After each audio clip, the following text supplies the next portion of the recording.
I'd like to invite you to the state dinner next week. I'm gonna be there, Miss Reagan? No. Not as a butler, Cecil. I'm inviting you as a guest. But the president prefers for me to serve in person.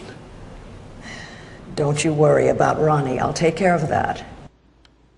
Criticism of the movie The Butler after it topped the box office this weekend, but raised questions about whether the film's attempts to rewrite history were fair. The controversy is over the portrayal of President Reagan, particularly in a scene which the president refuses to economically punish South Africa for its policy of segregation known as apartheid. The movie offers no explanation. Critics say the representation is by no means fair or accurate. One even saying filmmakers, quote, engaged in ideologically driven fiction. Craig Shirley is the author of Rendezvous with Destiny, Ronald Reagan and the Campaign That Changed America. He's president of Shirley and Bannister Public Affairs as well. Craig, good to see you today. Hi, Shannon. How are you? I am very good. Now, I know that you've written in depth on the president.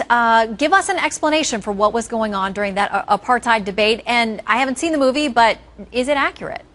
Well, I've seen the movie, and it's accurate to the extent that Reagan opposed the sanctions. It's not accurate to the extent as to why he opposed the sanctions.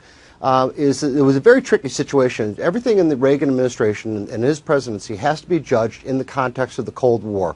We're in a Cold War engaged with what he called an evil empire. The only strongly anti-communist nation on the African continent was South Africa, but they also had a policy of apartheid, which we found equally repugnant.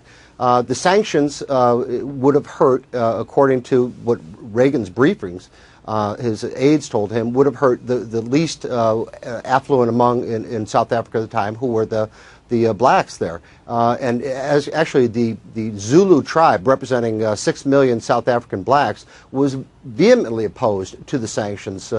Chief Butler told President Reagan and told members of Congress, don't impose sanctions on South Africa because they're not going to work. And when Mandela came to power, one of the first things he asked for was for the sanctions to be lifted because they were hurting the economy of South Africa. So it's a very complex issue, and they present it in a very simplistic fashion. Well, and even President Reagan himself, when challenged about his issue on race decades ago, said that when he was governor in California, he appointed more African Americans to positions than all of the previous governors combined. And those closest to him say that he did have a good record on that front. But there are also things in the movie that regard the butler there, seen by the actress playing Nancy Reagan, inviting him to a state dinner, that apparently in the movie it's made as if he feels that he's a prop at this dinner, that he's just there to show that there's some kind of diversity, that the Reagans cared about that, but maybe they really didn't.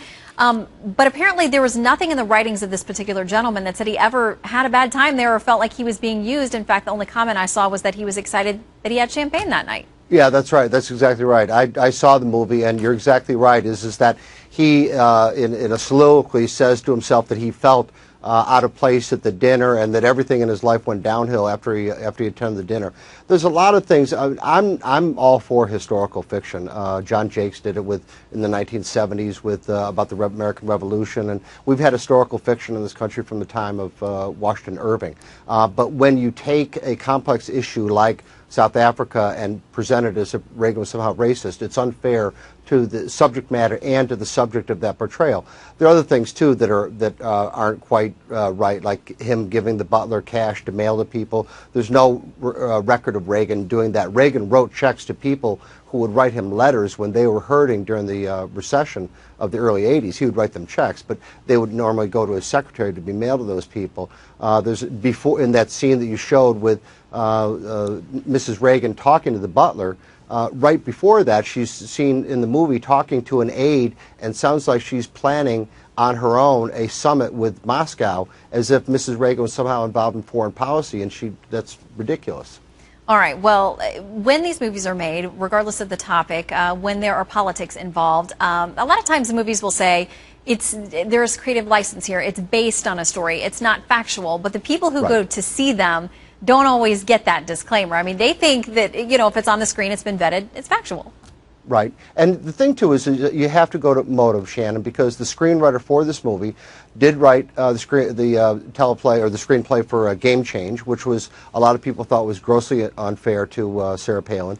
and he also wrote the screenplay for Recount, which again a lot of people thought was a retelling of the history of the Florida recount in a way that made the Bush forces look very bad and devious, and the Gore forces look saintly and good, and that wasn't really what really happened in Florida or happened in the case of Sarah Palin. So you do have to go to motive when it comes to Hollywood and movies. Well, and as more and more people increasingly get their information from entertainment sources, Yes. you do have to peek behind the curtain and see what's going on, good or bad.